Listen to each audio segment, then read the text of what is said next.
Hi everyone, welcome to tonight's live. I'm really excited that this evening we're going to be joined by Dr. Tasha, who is another consultant breast surgeon who I know, and it's going to be fantastic. We've had so many questions come in that I can't wait to share them with you. And Here we go. Accept.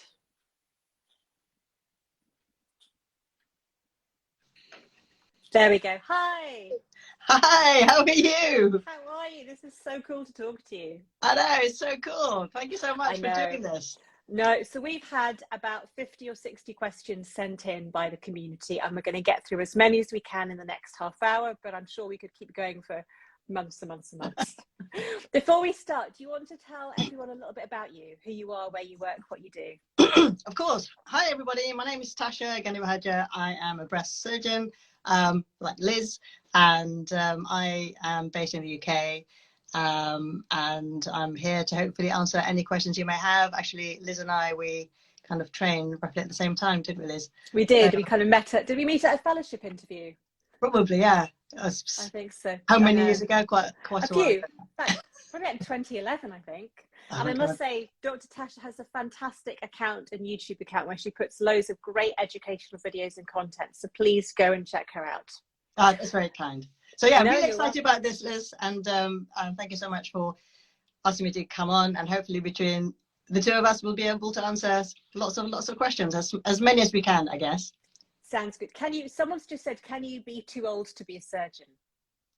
Can you be too old to be a surgeon? I'm not sure, really. I think personally, when you get into that age where you start to get a bit of a tremor, you get a bit juddery. In the States, men keep operating until they're 70, and I wouldn't want a 70-year-old operating on me, but I don't think so. Yeah, no, I think that there will come a point where you probably yourself, you probably know it's time to stop. Yeah. And I think perhaps your colleagues may nudge you in that way, yes, if you haven't done so yourself. So there is definitely a limit. There is, and it is hard work standing up all day long, concentrating with that intensity and not making a mistake. But anyway, let's crack on with the questions. Ruby Rich asked, my surgeon said, can I keep my expander implant in permanently? Is this right? Yes, I think it depends on the implant, I guess. And there is this implant, as I'm sure Liz, you know, is the Becker implant. The Becker implant is an implant that is an expanded implant, but it also has a little remote port, which is a little port through which you put the saline through. Yeah, it kind of goes around the side by the bra strap like a little silicone button, doesn't it? That's it, yeah. So it's a little coin, and it's connected with a little plastic tube into the implant itself. So if somebody has had that kind of implant, that implant will then be expanded with normal saline, you know, over a number of weeks, perhaps months, to a desired size. And then once you're happy with that size, then we can remove that port with a little plastic tube, and then we can just keep that implant there. So not all expanders are supposed to stay forever or long term, but there are certain ones that we can. Yeah. It is commonly done, isn't it? But again, it often depends on your surgeon and how they were trained and what techniques they used to, because we all do it differently. And often it's relying on what works best in our hands, not what you've read some other guy doing. Yeah, absolutely. And, I remember Becker's actually can be a little bit tricky.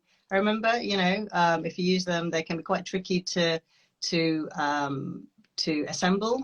And yes, the port sometimes can also be tricky to find, and they can flip. And it's hard to work out which is the top and which is the bottom. I've put them in upside down and back to front. And it's a real skill guessing what size implant to use. Definitely. How do we measure for an implant?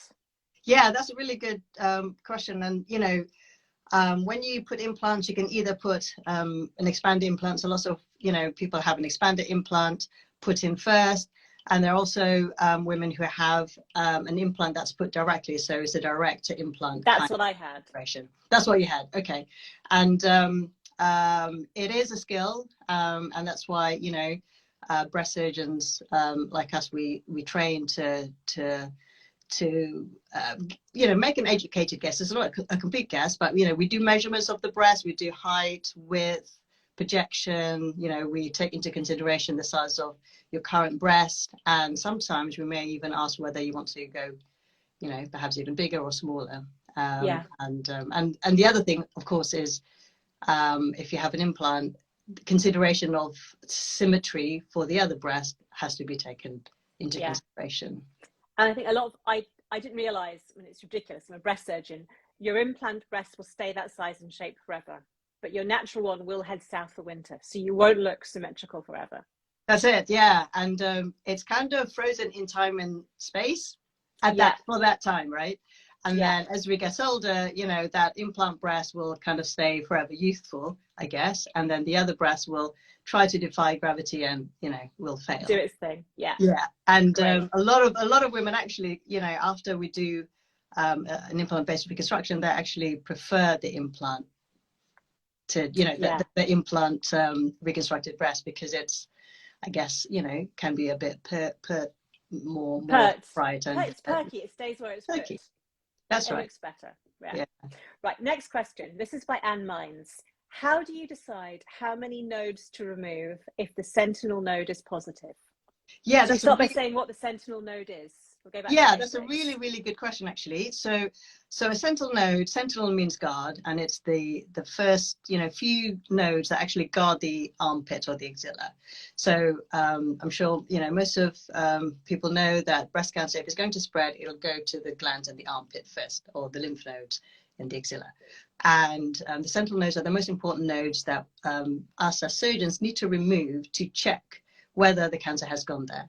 Now, what happens is when somebody comes to the breast clinic and they get a scan, either an ultrasound scan or mammogram or both, and we think that the lymph nodes in the armpit is a little bit worrying, then we'll also scan it. Now, sometimes we would biopsy it, take a sample. Yeah. If it's negative, in other words, there are no cancer cells in them, that's great.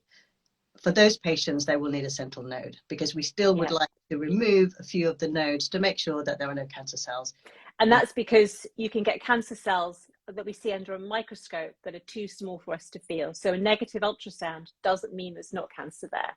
Exactly, that's exactly right. So we always do a sentinel node biopsy at the same time as a breast cancer operation. That is if you have an invasive type cancer, an invasive cancer. If you have DCIS, which is a non-invasive type of cancer, then we don't normally do a sentinel node. Because DCIS can't spread, can it? So that's exactly why we don't need to look at the nodes. Yeah. That's it. Yeah. So DCIS is, a non-invasive cancer, and it's usually confined to the ducts. It doesn't have the ability to spread. Great. So let's say we've done a sentinel node and we get 1 out of 2 nodes that are positive. Yeah. So so armpit surgery, as you know, or the axilla is quite contentious issue. Very. And it's something that we would always discuss at the MDT meeting, so multidisciplinary team meeting. And if, say, the decision of the meeting is for you to have an axillary nodal clearance, which is, I guess, what the question is, we would remove all of the glands from the armpit. Now, the question, I guess, is how do you know how many nodes to remove, and how do you know what nodes to remove, I guess? And the answer to that is an axillary nodal clearance is a very anatomical based operation. And as breast surgeons, we kind of approach a clearance with select trepidation sometimes. It's not a fun operation, and there are some really scary blood vessels and nerves right where the lymph nodes sit. So it's very delicate. Yes. The operation, really, isn't it? Yes, no, absolutely right. Yeah. So when we do an axillary nodal clearance, there are certain structures in the operation that we need to find, and that basically defines the armpit or the axilla. So I'm sure, Liz, you remember, we have to look for the axillary vein, which is this quite chunky vein right up there, quite high up, not that far from the clavicle. So that's a big chunky vein. So that's called the axillary vein.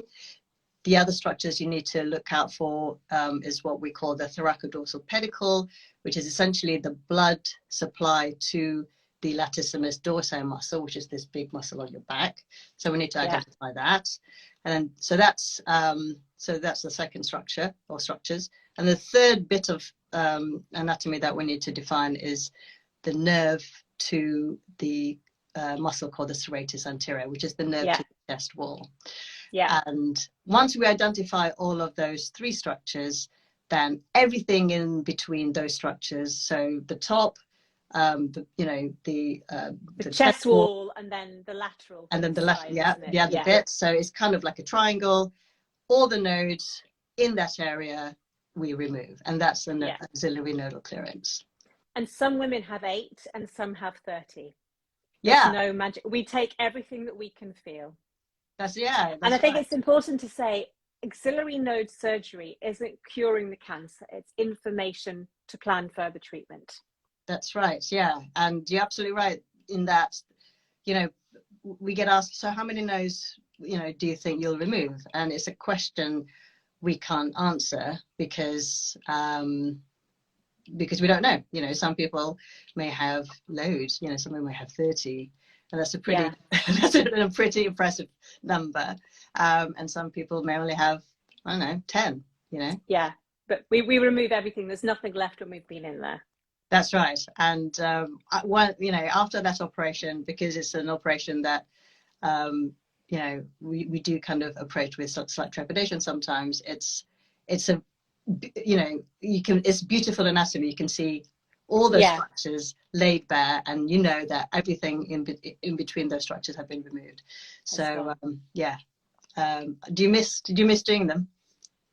I never liked doing them. It's really scary because you're removing this yellow fat next to nerves that look yellowy white, and then all of a sudden there's this huge big axillary vein, and I saw my boss hit it once. It's like, right, blood everywhere, panic vascular surgery, and there's just that fear of, oh my goodness. Especially when you're going back after a sentinel node biopsy, because there's scarring then, and it's often much harder to find those difficult structures. That's right. We could talk about the axilla for hours. Right, exactly. We're going to move on. So Saturn Sats asked, as a surgeon, what is your opinion of a latissimus dorsi flap for a breast reconstruction? And that's that big muscle down the back. Yeah, so the latissimus dorsi muscle, or the LD muscle, can be used as a flap for reconstruction as part of breast reconstruction after mastectomy. And that muscle is the muscle that kind of, gets you out of the chair. So that chair movement, if you kind of row. So you're pushing with your hand off the chair. That's it, you're pushing kind of, off the bed, off the chair. That movement, if you're going up the ladder, for example. So all those kind of movements is this muscle, the LD muscle. It's a big muscle. And it is it's a good robust muscle to use for a reconstruction. You'll end up with 2 scars if you have that, one on the breast and one on the back. There are lots of other muscles that will compensate for the absence of an LD muscle. And you will get some physiotherapy, usually to kind of, make sure that you continue with your strength exercises, so you don't, that movement is not necessarily affected too much. I think it's, I think in the past, LD reconstruction was used probably more. It was the bread and butter, wasn't it? Yeah. That's right. Yeah. And, and also, if you need, say, radiotherapy, it's a quite robust and, strong kind of flap to withstand radiotherapy, unlike, say, implant. Yeah. Right, let's move on to the next question. So S. Bolwell asked, is it normal to have breast tenderness and redness 4 months after radiotherapy? Yes, unfortunately, it's not unusual. Is it? Unfortunately. No, and it can often take 6 to 12 months for the side effects of radiotherapy to fully kick in. And often I used to say your breast might feel a bit like soap. It might feel hard and lumpy, and that's the damage that radiotherapy has done to the tissue. So it's just give it time. And do you tell your patients to massage the breast to try and help? Definitely. Yeah. Because, you know, as you said, it's a bit like, you know, being out in the sun a bit too much, you know. The skin can become slightly red, thickened, tender, quite warm sometimes. And Yeah. it does take a while. And I think maybe some, you know, maybe some patients are not necessarily are not told about this, because you know, they'll come 6 months later and say, oh, you know, it's still kind of uncomfortable and tender. Is that normal? And actually it is, because the breast will continue to change, you know, weeks and months after you finish radiotherapy, doesn't it? Yeah, because it's still healing from the surgery often, and then it's like a double whammy, isn't it? So it can take time and is normal.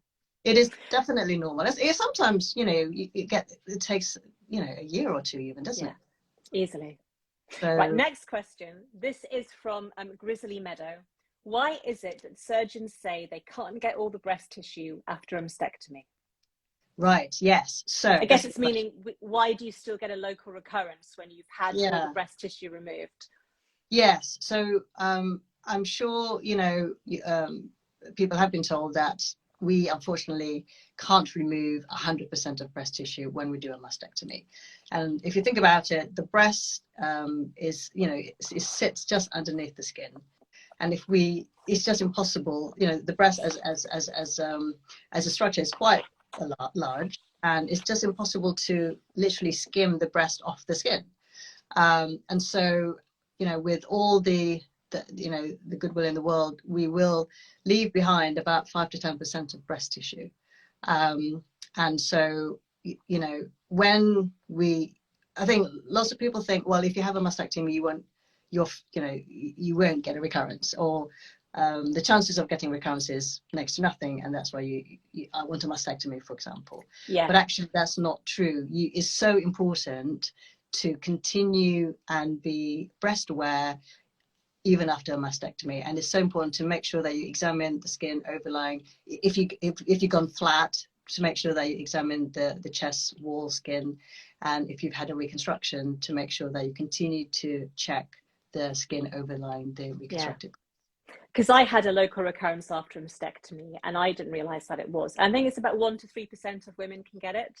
So I used to describe it as we remove all the tissue we can see and feel, but the thing is, breast tissue is the same color as the fat under the skin. It can be very, very hard to know what's fat and what's breast tissue. There's not a clear line.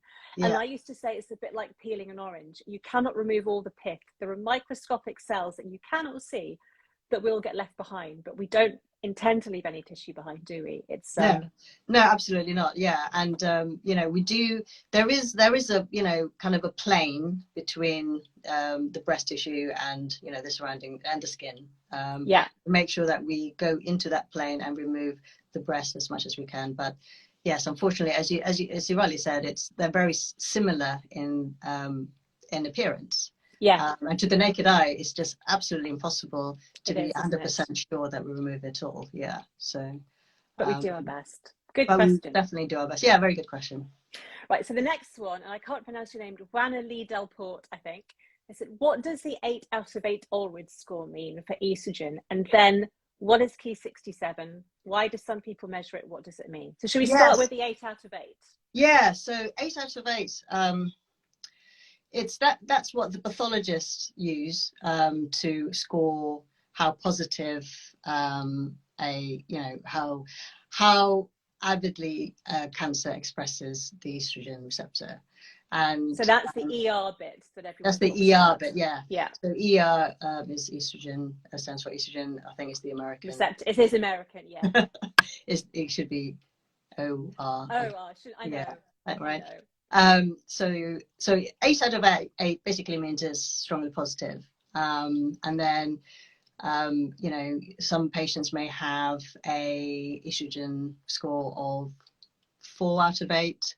That would be, you know, considered positive but weakly positive, and then ER3 is, you know, it'll be a negative. So, and that is really important for us as a multidisciplinary team to know what that means, because that will tell us how best to treat that particular cancer. Because if it's an estrogen receptor strongly positive cancer, then we can give, anti-estrogen medications such as tamoxifen or letrozole. Yeah. If they're negative, then we can give, probably chemotherapy is something that we ought to be giving, because we know they benefit from that. So that's really important, isn't it? And then key 67, because this wasn't really around when before I left. I did my PhD on it, and I just right, like an expert. Yeah, I know. So what is key 67 measuring?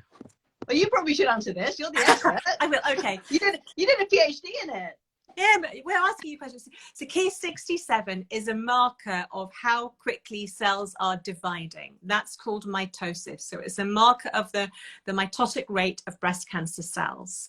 Now, we know cancer cells divide more quickly than normal cells in the body.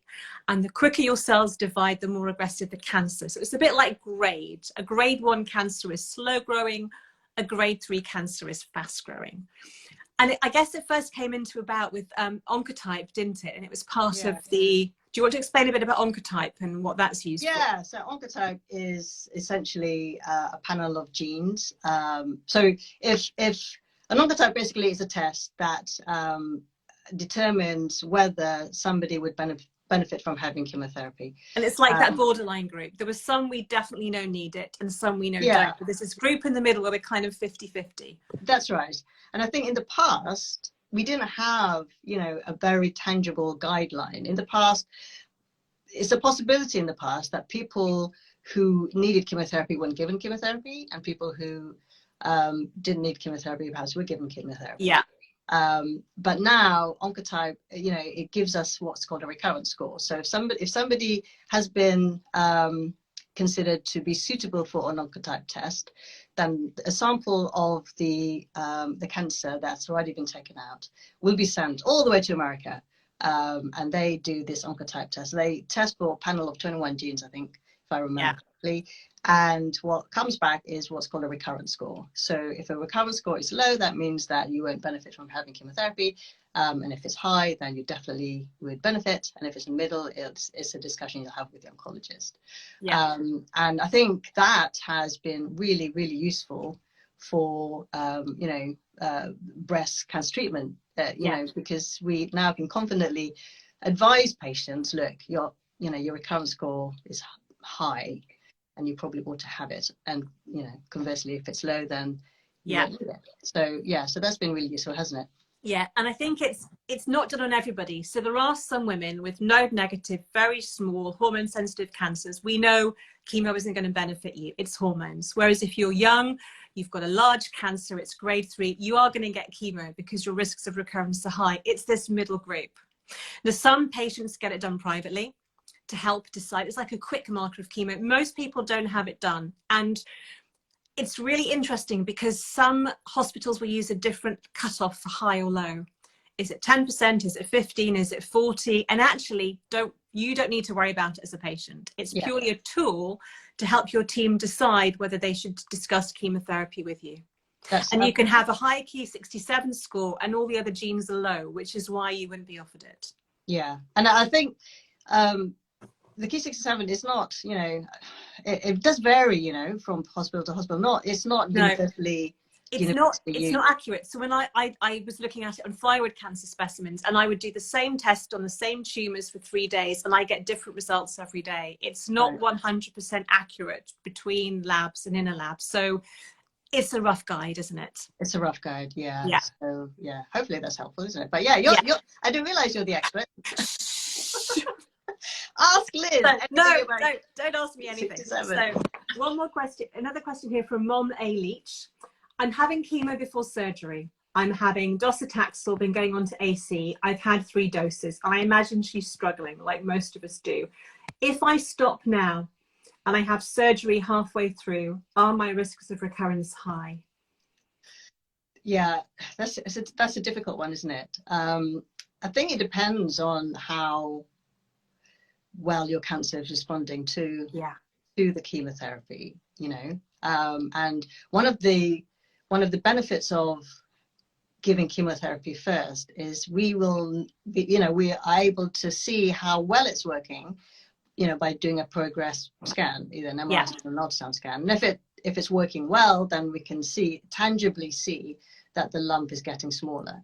And if that's the case, then, you know, the benefit of chemotherapy for that particular cancer is quite impactful. Yeah, because we know it's working for you. Whereas when we give after surgery, we have no idea if it's really helping you because the cancer's gone. Yeah, exactly. So that's one of the benefits of having chemotherapy first. And conversely, you know, if you're having chemotherapy and either the lump isn't getting any, you know, if you had maybe say 4 cycles and it's just not moving, not getting any smaller, or it's actually getting bigger, then actually maybe surgery would be more beneficial to do, because obviously the chemotherapy isn't working. And I think when it comes to your own individual risk of recurrence, the data we give you is based on trials looking at lots and lots of women's data all put together. And although your risk of recurrence may be high, and mine was, no one knows whether you're in the recurrence group or the not recurrence group. Yeah. And you can get really obsessed with stats. And actually, I realized for me, it's 50-50. Well, for everybody, really. It comes back or it doesn't. And there's no way of knowing whether that treatment is going to help you or not. So it's trying not to get... The stats are really a guide to help your team work out how to treat you, but no one can tell you what will happen. That's right. It's an absolute guide, isn't it? It's not, you know, definitively say, okay, well, your risk of recurrence is X amount. It's really, really, it's just impossible. You know, it'd be great if we could do that and be more specific. Yeah. But unfortunately, you know, we can't. And I wish we didn't have to give women the hormonal treatment with the bad side effects and chemo, but it's all we have to try and stop it coming back. And often it's patient choice to say, I can't go through that. I've had enough. Yeah. I will live with the increased potential risk of recurrence, but it's my quality of life. And you can have that conversation with your doctor, can't you? Absolutely. You know, somebody came, I saw somebody and, you know, she was struggling with endocrine treatment. And so many people do struggle with this. Yeah. And the thing is, you know, you shouldn't struggle alone. You mustn't struggle alone. You mustn't be brave and just go through it because you have to. If you are struggling and you're finding the side effects really debilitating, then it's something you must raise with your oncologist and say, look, you know, I'm really struggling. There are alternatives, you know, if that's something that you would like to even pursue. Yeah. But ultimately, Liz, as you said, you know, it's quality of life. And you need to be able to live your life. You do. And if you're living with debilitating side effects, that's not really living. No, it's not. Now, someone's just asked a question and we should talk about this. So her chemo didn't shrink the tumor, but there was only 5% cellularity in it. And I think there are 3 responses to chemo before surgery, aren't there? You've got, it shrinks, it disappears completely. And that's often more with the triple negative cancers, isn't it? Where it just disappears completely, there's nothing to see. Mm-hmm. And then you get those where, as you said, it doesn't change, it stays the same, it grows. But there's this honeycombing effect. Can you explain that for us? So, so if you imagine a lump, and as Liz has explained, you know, really well, there's certain ways in which a lump responds to chemotherapy. So, you know, the ideal situation would be if the lump just kind of shrinks like that and, you know, completely either shrinks concentrically and to a smaller lump or disappears altogether, or it doesn't respond and gets bigger. But sometimes, you know, maybe it's this big and it kind of just, you know, implodes, but the actual footprint is still the same. But it's kind of dead inside. Bits of it are died inside, but it's still the same size. But it's still there. So, you know, and that will actually guide the type of surgery you will need. If the cancer has shrunk, then that's great. And, you know, and then we will probably just localize the cancer that we can see still. Yeah. Or if it's bigger, then, you know, that's kind of straightforward, I guess. Yeah. When it's kind of that honeycomb effect, I guess the footprint is still there. Yeah. And unfortunately, that footprint will still need to be removed, really. Yeah. Brilliant. Now, we could go on and on and on. I've got another 3 pages of questions here, but we're coming up to half an hour. And I think this is a really good question to end on by Typical Me 68. And thank you for this. Can I drink a glass of wine at the weekend after breast cancer? Let me think. What do you think, Liz? What do you think? Yeah. Yes. Yes, of course. But Absolutely. with caution. We're talking a glass, not a really big glass. Yes, definitely, definitely. That's absolutely allowed. Yeah, both Liz and I completely agree with that one. Yes. But should we talk about how much alcohol we should be drinking, just as a guideline? Because it can affect the risk of recurrence, can't it? Especially in postmenopausal women. Yeah, so the guidelines, obviously, you know, the guidelines are different between men and women, and just so, yeah, wine, whoop, whoop, definitely. Gin, whiskey. Yeah, and any kind of alcohol is fine. Alcohol. So we know that, you know, there's certain lifestyle factors that affect recurrence. You know, you're kind of an ambassador of, you know, exercise, diet, and moderate alcohol use. Yeah. But we do know, as you said, that excessive alcohol is not good. So maintenance of weight, moderate alcohol, and good exercise, or plenty of exercise of movement is what you need. Anything in moderation, really, don't you think? It's like 80-20. And I think the current the World Health Organization guidelines are 5 units a week, which isn't much. Yeah. But it's the binge drinking, because alcohol itself can cause cancer, and alcohol gets turned into fat. And after the menopause, you make hormones in your fat. So a bit of what you fancy every now and then. I actually drank more champagne during chemo than I did before, because I would celebrate every little win. So yeah. That's amazing. That's such a good thing to do. Yeah, definitely. No, enjoy yourself. Definitely. Be kind to yourself. I can't agree with you more. Definitely. Just be kind and do everything in moderation. Should be okay. Exactly. No, I think we should end it there. That's a great note. I might now go and have a glass of wine. If you've enjoyed this, let us know. Keep sending your questions in. We can do this again. But thank you very much for joining us, and we'll put it up on our grid so you can catch up again later. And thank you so much, Tasha, for joining me this evening. Thank you, Liz. Thank you. I hope you have a lovely evening. And thank you, everybody, for joining. I hope to see you all soon. Thanks. Bye. See you next time. Bye. See you next time. Bye. Done.